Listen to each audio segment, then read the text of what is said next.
Guys ये गोदरेज का washing machine है। इसमें पानी की मात्रा बहुत ही कम परिमाण में आ रहा है, देख सकते हैं गाइस।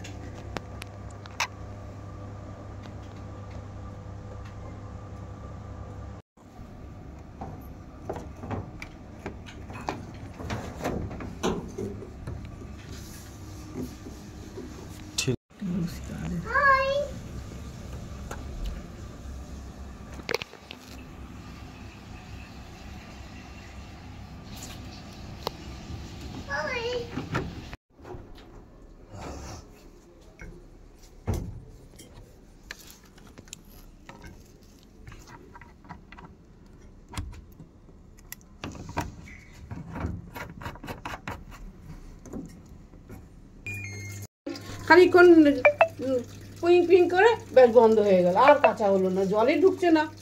ও বললো যে জল আছে, হলুদ জল আছে, সাবান রয়েছে।